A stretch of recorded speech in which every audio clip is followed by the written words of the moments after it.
Hello and welcome to the Business of the Business podcast. I am your co-host, JP John Poz from the Two Man Power Trip, and of course, joining me, the pro wrestling financial genius himself, my co-host, Mr. Lavie Margolin. Lavie, how you doing today, sir? I'm doing good as January marches along. Of course, we're distributed by the Creative Control Network. We're the official business podcast of PW Pondering. Some really interesting news on their website as we record. In the last week, Daniel Makabe announced his forthcoming retirement. Nick Wayne made a surprise return to Prestige Wrestling, and Chavo Guerrero Jr. had some acting news. So go check out PW Ponderings.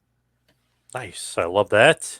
Chavo obviously is keeping super busy, getting more and more popular and more on demand as far as the wrestling world tying into the acting world.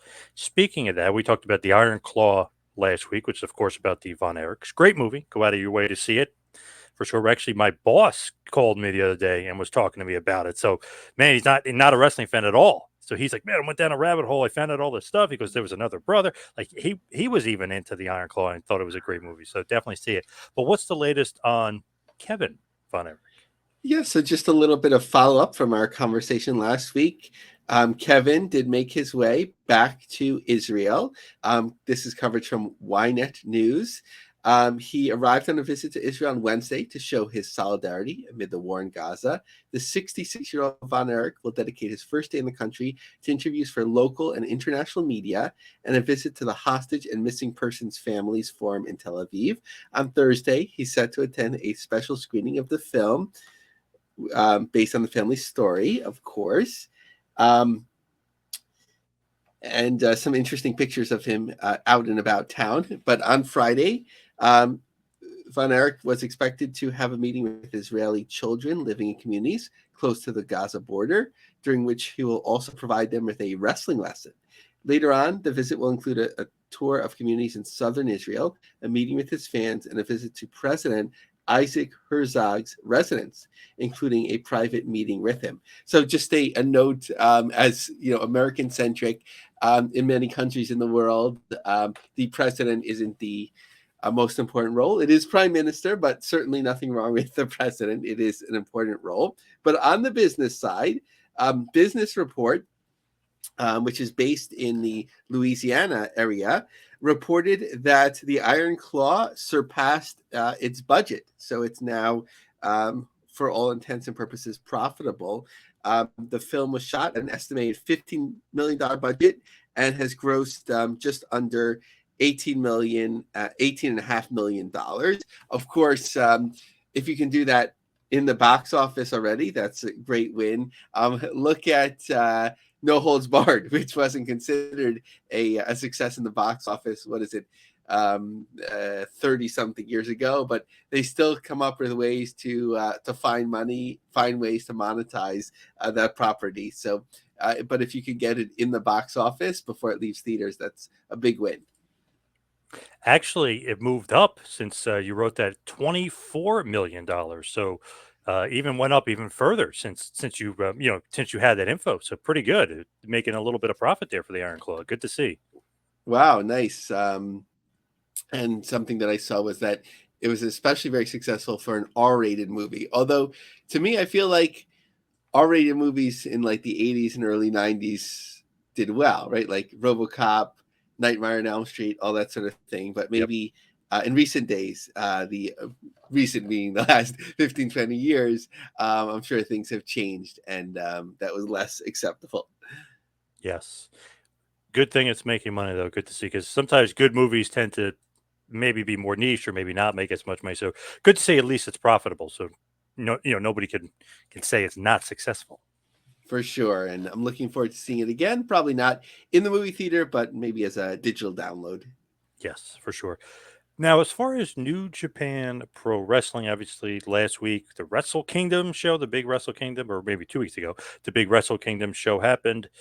Danielson Okada was awesome. What's the latest on New Japan in the United States? Yeah, so their show, as we're recording this, is forthcoming in San Jose, which was about 1,400 tickets and I think a 2,200 seat venue. They announced the lineup just a few days before the event, I believe. But even more ambitious, in Chicago, this 10,000 seat venue, WrestleTix had it that initially 3,000 tickets were made available. So no update yet in terms of how that did at the box office, but quite an ambitious undertaking.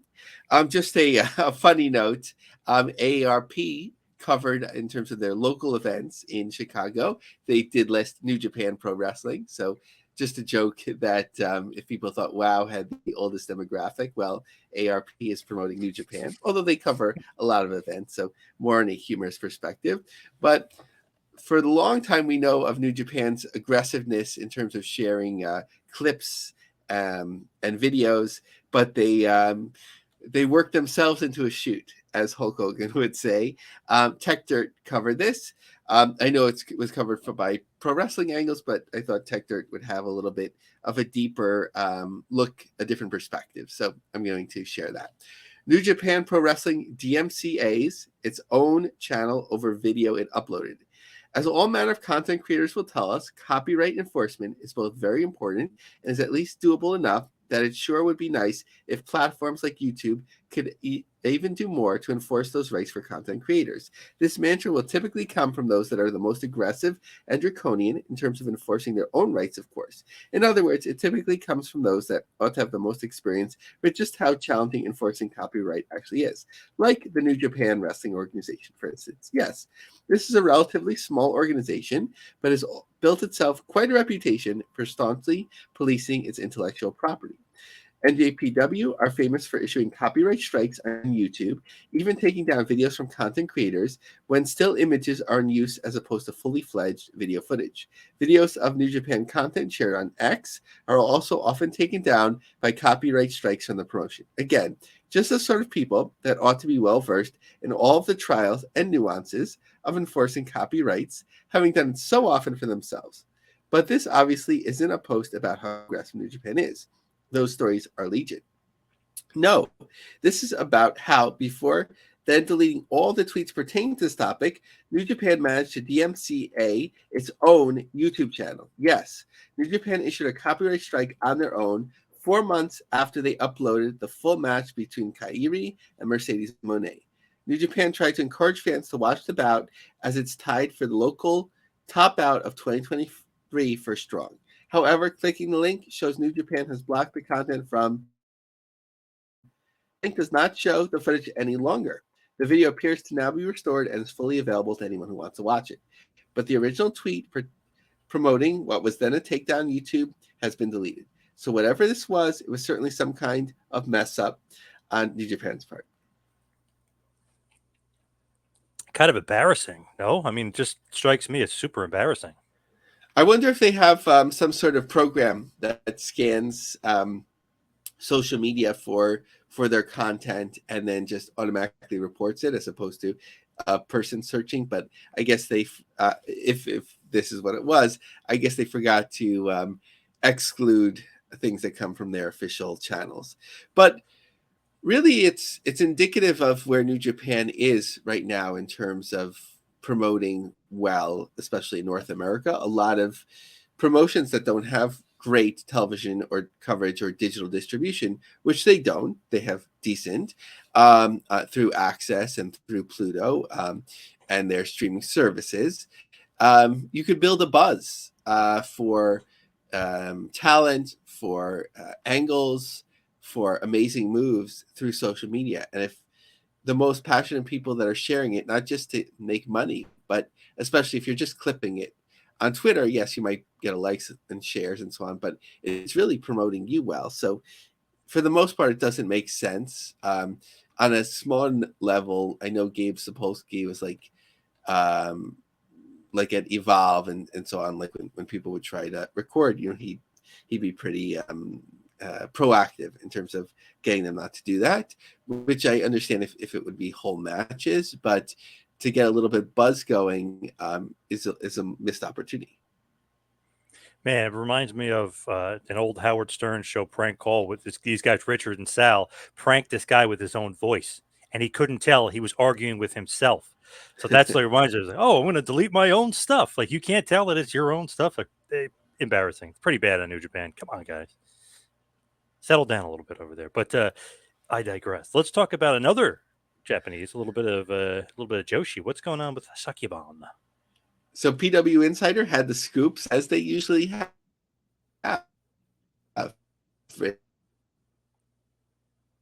investors from Japan who have approached the company about getting involved, seeing the social media engagement and the attention from the New York Times. Production elements, including costumes, makeup, nails, and the design of the promotion's championship belt, all being conceptualized and created by big names in the art and fashion circles, as well as their street fair atmosphere with food and drinks, have been seen as unique ways to reinvent the live event experience and a way to bridge both Joshi and overall Japanese culture and export it in a big potential way to the mainstream here in the States while also celebrating it back in Japan. The hope is that by being able to tap into a different audience at the same time, there have been so many positive trends in women's sports. Sukaban can build its own original intellectual property and promote and license it through live sports rights, fashion deals, potential anime content, and other revenue streams. There's no word at this point what sort of capital Sakiban is seeking to raise. The promotion nearing 50,000 TikTok followers. It has live streamed its events on the platform and has been active producing both live and anime content from the United States and Japan. The promotion has sold out both of its live events thus far. The third element from the promotion is currently slated for the spring in LA, and there's also been talk of a New York City return as well. So, on its face, it's very interesting, but thinking about it a little bit deeper, it's even more interesting. So, New Japan Promotions, to whom this promotion is potentially getting its talent and repackaging them, are now interested in working with them with potentially its own talent to break into the US because they've been good at getting PR fluff pieces on Vogue about its fashion. In my opinion, it doesn't sound like a great business move. Yeah, I don't know about this one. Weird. Like, then you got to go to New Japan. I thought you were trying to keep separate from New Japan. Yeah, sometimes it's like a little bit of, I mean, pro wrestling is smoke and mirrors, right? But it's a little bit of smoke and mirrors business wise. Like, you've gotten some PR breakthroughs, but it's not like a mainstream interest. It's sort of like this curiosity, like, oh, you were at a hip fashion show or you were at a cool venue downtown and you ran pro wrestling in a different way and different sorts of people came. Now I remember the name, Andy Warhol, right? It's not Andy Warhol coming to Madison Square Garden and having all this like cultural relevancy. It's more like you're getting some good PR and it's getting the word out there to an audience that by and large may not be ready to receive it. Yeah, very interesting. Just kind of there's the way they're going about things, and I feel like, yeah, I don't know, maybe not as popular as maybe it seems because they are being covered by mainstream news. Just one of those things. It could be a lot of smoke and mirrors. Yeah, and even the show in Miami where the numbers varied, 2,000 people in attendance and so on. I wonder how many people were comped for that, and I've heard numbers that are closer to 1,500, but different outlets reporting different things. What is the latest with OVW? Because I know they have new investors now. We've been talking about them for weeks, talking about the Netflix special, but now they're really upping their game. They're showing you that they're really putting money in. Mick Foley was just on the show. Now, what's the news? Because they're adding a big piece to their puzzle. Yeah, the legendary Mickie James is really part of the backstage and creative scene. Mickie James just being very active overall in terms of supporting unique wrestling promotion. Our friends over there in Australia have a StarCast related event. We hope to hear more about it on this show in the coming weeks.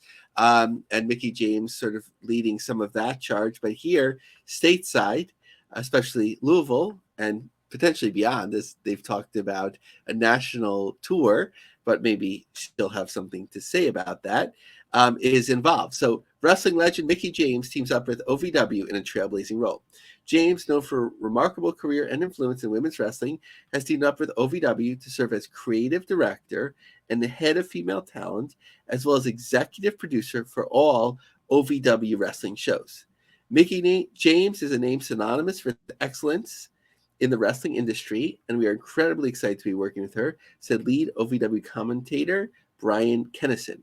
Her experience, talent, and vision will be invaluable in elevating our programming to new heights. It's a new era for OVW women's wrestling. James brings over 2 decades of wrestling experience and a passion for empowering female athletes. She broke new ground in 2021 as executive producer of Empower pay-per-view events. I forgot about that. And she's also executive producer and co-promoter, like I just mentioned, of Starcast Down Under, taking place in Australia in April 2024. What do you think about that? About her being that's a pretty big move. Yeah, I think she's clearly very passionate for the behind the scenes side, for especially looking at women's wrestling from what we know, getting it more exposure, even more so that when she was involved with the Empower with the NWA, that seemed to do really well, at least the initial show. So I think it's a really smart move of OVW. I feel like they're really trying to become a big player now. You know what I mean? They got the investor. They're going to go national. They want to go national. Adding in a name, adding in a piece of the puzzle. She can be on screen, maybe even wrestle, maybe a little bit, and she could be behind the scenes. It shows me it's like a big step in the direction of, hey, we want to compete with the TNAs in the world and the MLWs of the world. That's what it shows me. Yeah, and she could do so many different things, just be like a presence on screen every week. And it also helps if they're pursuing additional distribution deals to have a name that a fair amount of people that look at the space would be familiar with. Yes. Definitely a nice move from Al Snow there. What is the latest? Speaking of MLW, what's the latest on them? Because they have a great debut. Somebody that I'm actually interested in seeing live and in color, if you will.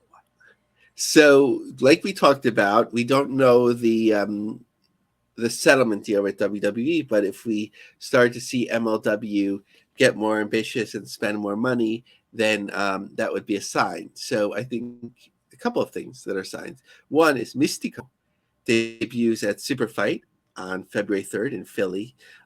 So just a huge name in the world of pro wrestling, especially lucha libre, really transcending the sport in Mexico and being responsible for some unique and big houses relatively in the U.S. So MLW is quite good at something like that, where you bring in different unique talent and fusion, right? You mix them together. Also, although they've had job listings on their website for a really long time, they are promoting that they are hiring video package editors and GFX designer.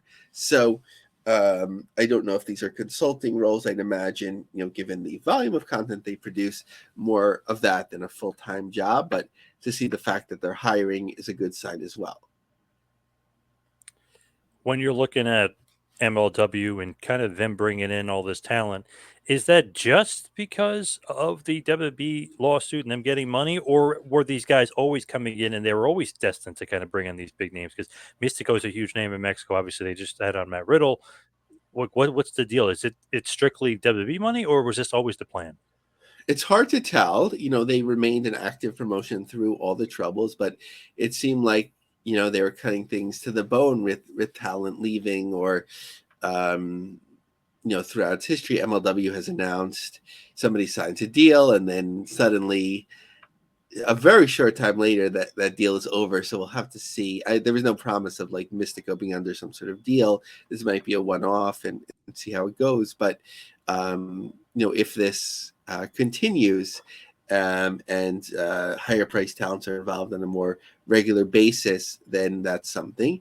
It's also it seems like Riddle and Fatu's openings to New Japan are coming through MLW, I don't know. Fatu will be on the San Jose show. I don't know in what's been reported as having some sort of uh, difficulties in the past legally. I don't know what that entails at all, if it's true. I've heard of Japan being a difficult place to get into, so be really curious if he would pass through Japan at some point. I think, given the history not only of his family but just like athletic big men in Japan, in the world of Puriso, in pro wrestling, that he would do amazingly well there. So hopefully he does have that opportunity. And um, Matt Riddle, given he's not going to be focusing on the marijuana part of his character, quote unquote, in Japan. It's been reported, given his MMA background and his personality, and Dave Meltzer used to always talk about his similarity to Kerry Von Erich in looks, that he should do really well there. However, it's not all roses for MLW this week. I didn't put in the notes, but I'm reminded of Matt Stryker on the recent MLW broadcast, or Triller Plus cast, where he was talking that no one's focused on Matt Riddle's background right now, or whatever it is, not in so many words, related to allegations of unwanted sexual advances towards another talent at some point. Hopefully, I'm representing that well, but then he apologized for that, but then he deleted the apology, and led to, understandably, a lot of negativity towards him, and also towards the promotion. Things like the people wouldn't even be talking about the promotion, and it's not relevant enough. But now that there's this controversy, it's on the radar. Interesting. I was at the MLW show last weekend, Riddle versus Fatu. Pretty packed house, I got to admit. I was kind of surprised, because the weather was horrible. I was thinking, okay, let's see if Riddle's a draw. Maybe he's not really a draw. I guess he is, because he was the main event. He was the big main event for Kings of the Coliseum versus Fatu. So it was packed, and there was actually a pretty fun night. A couple guys really stood out to me. Fatu, got to meet him afterwards. He's awesome. What a nice, fun guy. It's actually, for some reason, was surprised I knew Tonga Kid. I said, dude, he was like, come on, I'm 41. Of course I know Tonga Kid. What do you mean? He's like, oh, I was surprised you know Tonga Kid. I was like, of course. That's obviously to his dad. But just, BS with him. I got to meet Kojima, which was awesome. One of my all-time faves. He's just, legend, God. Met Riddle, too, backstage. Was, cordial. Seemed very, very nice. But to me, I don't know. It had a little bit of, I don't know. It had a bit of energy to it. And I wasn't expecting that from the show. And I wasn't expecting a packed house, but it was pretty damn packed in there. So that's really interesting. So when you say packed, John, compared to that show post-COVID, that complete sellout post-COVID, how much of the venue was in full use? I would say a little bit less than that. Not like crazy less, but it was definitely less. But for what they had, it seemed like they scaled down some of the seats and kind of pushed it in a bit, just for what they had available. It not, I wouldn't say sold out, but close to it. It was packed. And did they use all four sides around, or not? Yes. Hmm. Just on one side where the camera was, there was a little bit less seats, but they still used seats in front of the camera. Very interesting. So yeah, so it sounds like I think Riddle would have had to help a lot, but having sort of that cloud removed from them, that wouldn't necessarily move ticket sales, but just allowed them to bring in different talent. Were you there with your kids, or just with a friend? With your good old friend and my good old friend Joe Feeney from the Creative Control Network, we were there. He lives in Philly, so he's not too far away from the venue. So what I'm always curious about is that I know that there was one death match, not in so many words, and Yep. MLW tends to draw some families. Did you notice any reaction from kids under 12, of watching this death match? No, but I was kind of surprised. I know they call it a Taipei deathmatch, but I didn't know they were going to do, all the deathmatch stuff. But they really did. I mean, Ricky Shane Page and Akira both deathmatch wrestlers per se, or they can be when need to be. But I didn't realize they were going to use the painted glass and different things. So I didn't, and it was kind of surprising. Maybe that's just Philly for you. They're just like, we're used to it. We've seen this before a million times. But there was no sort of reaction to it. People actually enjoyed that match, and they kind of enjoyed the finish because Sammy Callahan got involved. So there was a lot of heat on the finish of that match. It's interesting how much, like, for the challenger type brands, like, the death match has become commonplace. I think partly it's with AEW not being afraid to do it, Yep. on occasion, that it's sort of like it's not so off of center anymore. Yeah, definitely. And even Jericho was doing one, so I guess that kind of makes it, more mainstream than you would normally think. Yeah, the what was it, the Pizza Hut commercial? You had the pizza Oh yeah, slicer and then yeah, Pizza yeah. Hut. Not good for sponsorship there. But let's talk a little bit about TNA. TNA. Are they selling some tickets now? It appears so now. Maybe I do this more with with TNA than others, and I'm trying not to. But like, for their January 13th show, there hasn't been a big uptick in, well, actually, in ticket sales when WrestleTix captured it was just one day prior, so it actually had moved along well. In terms of their setup, there was 1,197 seats, tickets distributed, and it was set up for 1,400. So that's a pretty impressive number. Because of the second show picking up so much as well, which is the January 14th show, is now tickets distributed 953, which is an increase of 245 since 5 days prior, with a smaller setup in the same venue, 1180.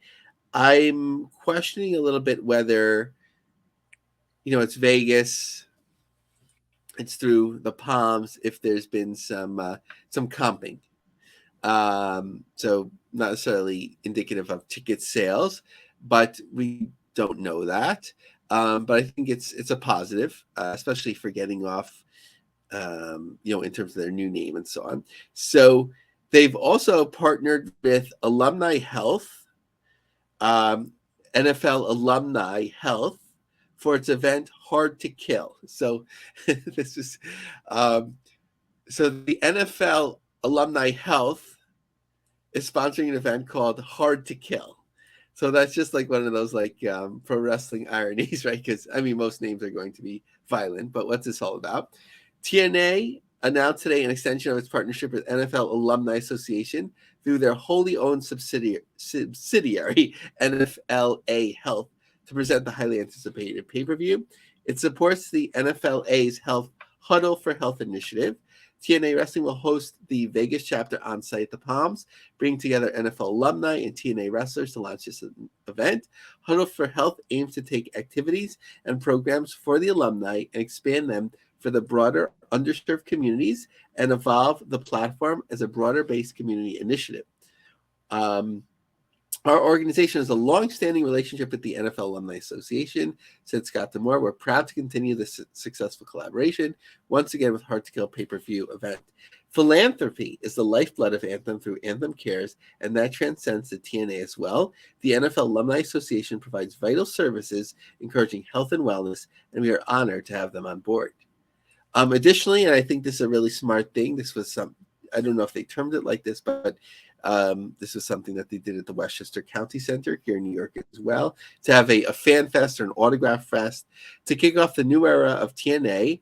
The inaugural TNA Autograph Fest is scheduled for January 13th and 14th at the Palms Casino Resort. So there's some people that just love getting autographs. So just a smart thing on top of it for people that have been planning to go. And for some people that might not have been interested in the pay-per-view, they may be intrigued to go to the Autograph Fest and then go to the pay-per-view. Yeah, I've always feel like that's a good kind of easy moneymaker. The guys are in town anyway. You know what I mean? Like, let's try to make some money and get the fans involved for sure, and maybe meet Okada. So might be nice.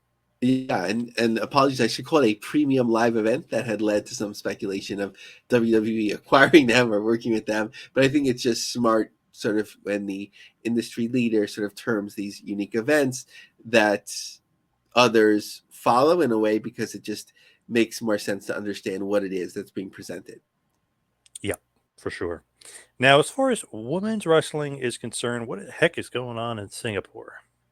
Yeah, so women's wrestling in Singapore, CNA Lifestyle had a great article that really touched upon sort of the strengths and the struggles of women's pro wrestling in that region. So I've clipped some excerpts that I wanted to share.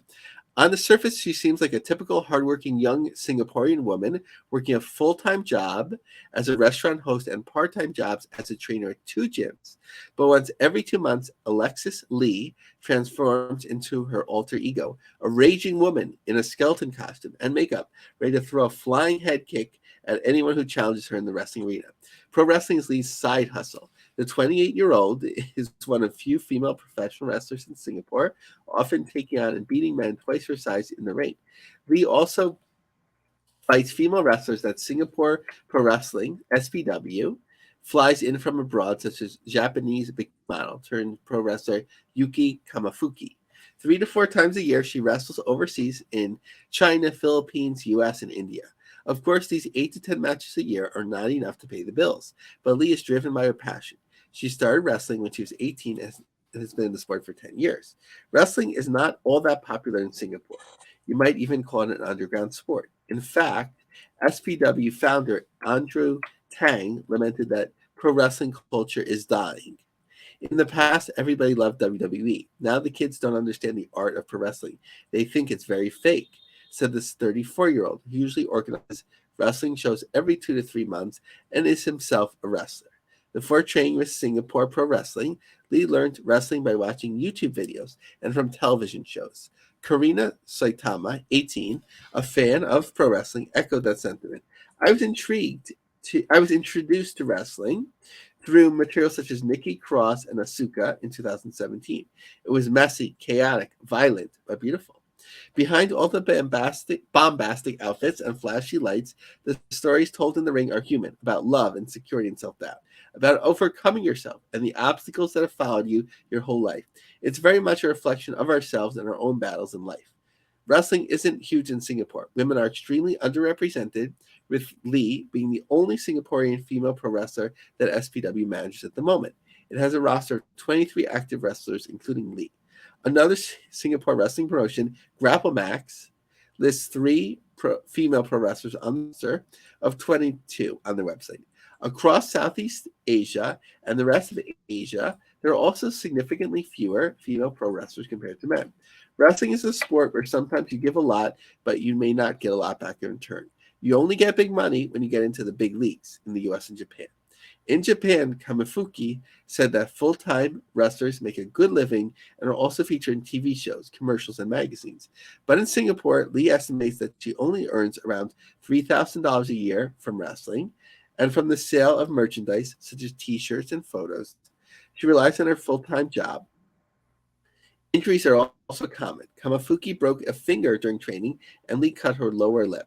I had to literally pull out my lip from my teeth. It was bleeding so much that blood was pouring out with saliva.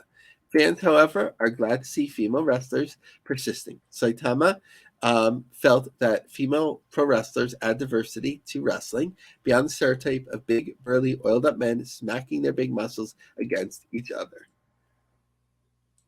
And Singapore, of all places, huh? Is wrestling getting so hot that it's got to be everywhere? And very, very interesting, huh?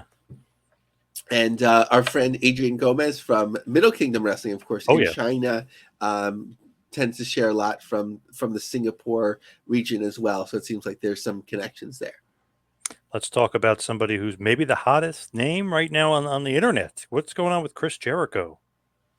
Yeah, it's right up there with Matt Riddle at the moment. It seems to be calming down for Jericho a little bit, though. Death Tour documentary. News X Muse Manny Gomez spoke with Jericho, wrestling legend, current AWA superstar, and executive producer of the new documentary film, The Death Tour, which will be making its world premiere at this year's Slam Dance Film Festival in Utah. The film is directed by Steven Peterson and Sonia Valente. In our conversation about the Death Tour, Jericho shares with us the importance of this tour that has been taking place for decades and has been a pivotal point in many young wrestlers' careers. He also shares some thoughts on some of the wrestlers It's a great interview with a look at some of the behind the scenes that takes place. Um, a synopsis. Each winter, when the lake freezes over, a motley gang of wrestlers leaves Winnipeg on a one of a kind wrestling trip through remote indigenous communities of northern Manitoba. Wrestling insiders call it the Death Tour, both for the physical hardships endured on the road and the emotional toll it takes on those who experience it. So I hadn't heard previously that Jericho was working on such a documentary. I'm fascinated. I've certainly heard of the Canadian Death Tour, not only from Jericho's book, but all different sorts of interviews over the years, and even different articles that still cover it today. Very, very interesting. And just a side note, won't get into too much, but let's just say in life, you get beat up by a guy like MVP. I don't know if that's something you want to get made fun of for. You know what I mean? That seems pretty like big tough dude that was in jail and all this other stuff. I mean, you get beat up by him. That's not like something to laugh at. That's just like, all right, it happened. You know what I mean? Like MVP seems like a tough dude that I don't know if a lot of guys in wrestling could actually take him. Everyone's like joking around about it, but if that really did happen, I'm almost saying like, duh, wouldn't that be the natural thing you would think expect to happen? MVP, he's a big boy. I wouldn't mess with him. I guess it's the counterbalance to Jericho's long time claim that he front face locked Goldberg, and that was the end of it. Mhm. I guess that it's always more interesting behind the scenes who could take who. I remember the Booker T story of him beating up Batista, Yeah. Oh um, yeah. and this one's kind of sad, I guess, but recently shared where Mark Marrow heard that Rena Marrow was cheating, and then found out that it was Brock Lesnar, and then kind of gave up on the idea of Yeah. pursuing it further. Right. Yep. Yep.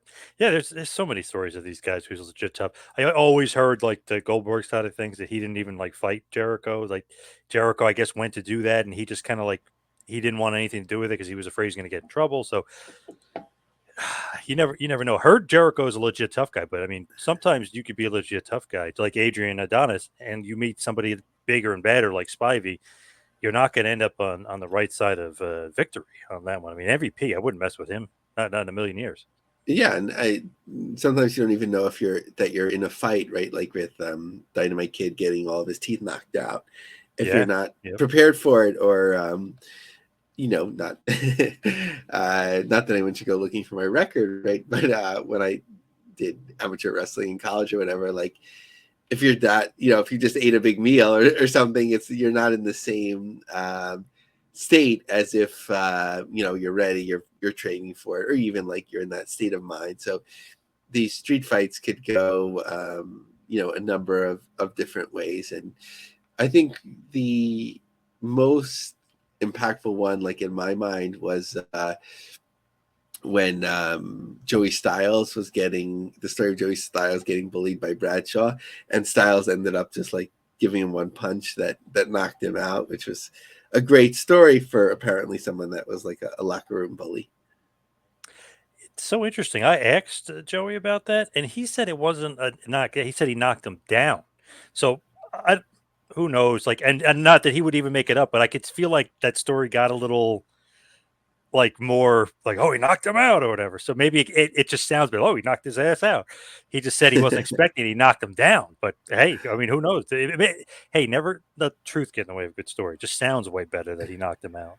Yeah, and I just remember like it was a middle school trip, so somebody was just like, I forget what they were like laughing at me about or trying to make fun of me or whatever, and I like they weren't expecting anything. I like gave them a sock in the stomach, and it just like knocked all the air out of them, and they were just like crumpled in a ball on the floor. Like if they were ready for Whoa, it, you could. Lavie.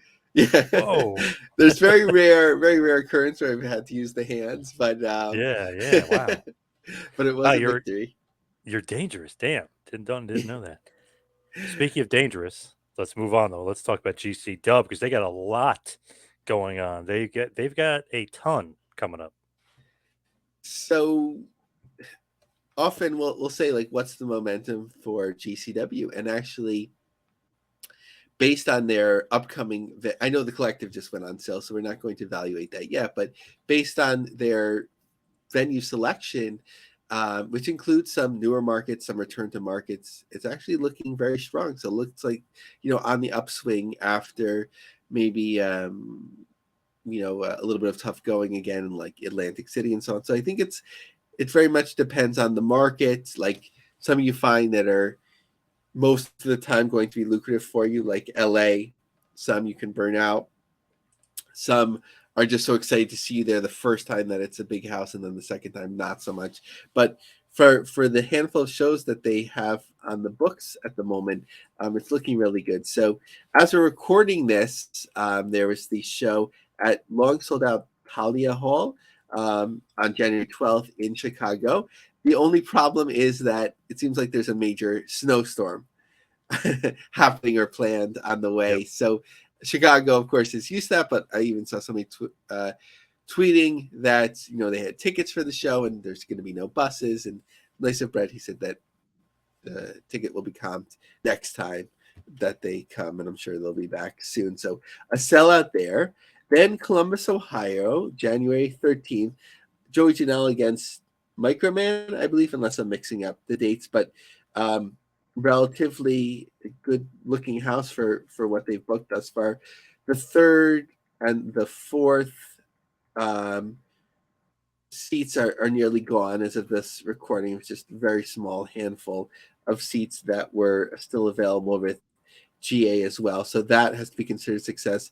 I know Tampa was considered very strong. That Brett had tweeted out the previous week that it was trending towards a sellout, and I can see that. The fifth row just has a few seats left with general admission as well. LA is not till later in February, but it's looking, sometimes it moves pretty, sometimes a little bit slower. Here it's looking in the middle, so they might get a sellout as well. Still tickets left in the third row and the stage third row. Niles, Arizona, February 4th. So the fifth row is sold out, and standing room was less than 50 tickets remaining, but more than 10. And then a show in Dallas at Gillies, which we talked about different co-promotion help or sponsorship, that it looked like the first four rows were almost all gone as well. So, that's looking very strong for them. GC Dub still rocking and rolling, having so many shows. What is the latest with the NWA? So the those two letters keep coming up in different ways. The CW, Yep. and everyone's still trying to figure out, what's the story. So they recently shared, we're thrilled to announce that all new NWA programming will appear on the CW app starting February 6th. The app is available on all app stores and so on. So they had some previous content there on the app. Now they have some new content there on the app. And they had announced a forthcoming show that was listed as a CW special, where they didn't use the language of the app. So that might be where we are with the CW right now, especially in advance of NXT. There's episodes on the CW app, and there is a special on that would be on the CW. Curious to see when that would air and how. Is it prime time? Is it up to the affiliates whether they want to pick it up? As we saw with the WoW special, pro wrestling can come and go sometimes without being announced, so it won't be necessarily groundbreaking if the NWA is on the CW, but if they do well there or better than expected, there could be something there. So interesting because NXT is going to be a part of CW. Just I want to see what comes of the NWA, what will happen, and this footage that apparently CW loves of the wedding of Billy Corgan, if that'll ever see the light of day. So very interesting. For sure. Looking to sort all this CW news out. CW, man, who the hell knew that we'd be talking CW every week about wrestling? Pretty crazy. But give me some indie quick hits. I know our good buddy Ricardo Rodriguez will be a part of this. It's a big staple now in the Pennsylvania area, running 3LW. The upcoming event marks a significant milestone for 3LW as it makes its debut at the Pusilo Gym, located on the campus of Millersville University. This move signals the start of an exciting new partnership between the wrestling promotion and the university. Ricardo Rodriguez, co-owner and co-founder, expresses excitement about the upcoming event and the opportunity to showcase their unique brand of wrestling in a larger venue. This partnership with Millersville is a fantastic opportunity for us to grow as a company. We can't wait to expose our product to our ever-growing fan base and make new fans along the way. Sort of that sorry for lack of a better word, like Amish country sort of area, that part of Pennsylvania near Dutch Wonderland, what used to be a regular stop for my family and I for a couple of years. That's, they're doing stuff with the baseball stadium there. They have shows going on. They've also done some um, programming. I don't know if it was under the 3LW banner, like related to substance abuse recovery and education. So a lot of good things going on there. Next, Tomahawk Pro. The Pittsburgh Garrison Convention Center was lit up Saturday night with the sights and sounds of pro wrestling as New Year's Brawl 3 brought the excitement back to Lufkin, Texas. The crowd was estimated at around 1,500, the largest yet for a Tomahawk event. We're trying to give the community something fun to do, said co-owner Cody Taylor, who runs the business with Chris Ball. Wrestling just happens to be the vehicle we chose. Championship Wrestling from Hollywood, or more specifically Dave Marquez, had tweeted, I've got major opportunities in front of me. One wrestling, one not. 2024, more of this. So looking forward to that. Dave's always cooking on something. And First Wrestling of Minneapolis, or the Minnesota area, has a double sellout. So on First Avenue. So kudos to them. A lot of stuff going on in the not Philadelphia, the Pennsylvania market. Like oddly, it seems like weird, but Pennsylvania just good to seems, see. yeah, it just seems like well positioned, far from New Jersey, New York, Delaware. There's just something always got going on over there. Now, what is going on with St. Louis Anarchy? What is going on with them? So one of the talents, or one of the people involved in pro wrestling, was accused by a relative of somebody who was being groomed, allegedly by this person. The accused is all in their 30s and allegedly grooming someone that was in their teens. I'm not sure if they're of an of age teen or not, but it just spoke of something that we talked about, of course, not more than 2 or 3 weeks ago. The importance of like rules and standards in pro wrestling that can be set to sort of create better boundaries, better best practices, and so on. Of course, there are certain legal ramifications, but pro wrestling industry, I think, can really take some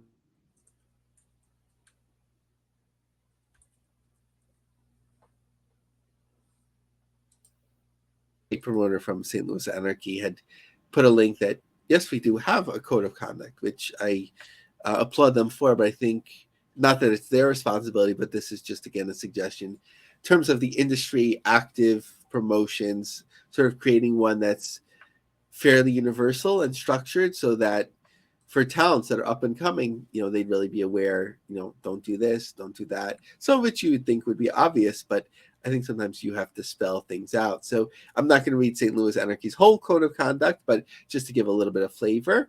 And it's great that they delineate this all. No racist, homophobic, transphobic, or sexist slurs, or encourage our fans to scream, yell, and even curse to the harsh light. None of the aforementioned slurs are allowed. The penalty for violation is as follows. First offense, warning. Okay, so this is for the fans, but also we have a zero tolerance policy for sexual harassment or misconduct. That includes fan to wrestler, and wrestler to fan. If this happens at a live event, but it doesn't. I'm not going to like lawyer it, whatever. But notice it doesn't say wrestler. If this happens at a live event, you'll be removed from the event. Your case will be reviewed and you'll be subject to banning. So go to their website for all of this. But again, I applaud the idea of it. Maybe some of it could use a little bit of work, but I know promoters, you're sort of like, okay, I have to pay the talent. I need some people to the show. I have another job, or I have 2 jobs to pay for this, whatever. Like, it's hard to think about it. But as we see with the stories, like if you're trying to establish yourself in a community where you want local coverage, you want nonprofits to be involved in events, organizations buying your shows, and so on, that you want to keep good community relations. An important thing to do is to make sure that everyone's acting appropriately. For sure. Well, let's hope that everybody has some sort of code of conduct or some sort of standard in the wrestling business. That would be of utmost importance. But let's wrap this bad boy up. Covered a lot of topics today, even including Jericho versus MVP, which I didn't think we would get the chance to get into. But you can follow me on Twitter and Instagram at 2Man Power Trip. Check out the website, tmptempire.com. Lavie, what do you got going on? Yeah, follow me on Twitter, Laviemarg, LAVIEMARG. Check out my long form articles on linecubjobsearch.com and find our LinkedIn group, The Business of the Business, which includes job listings as well. Awesome. Great stuff as always. Lavie, thank you everybody for tuning in. See you right back here next week for a little business of the business. We'll see you next week, folks.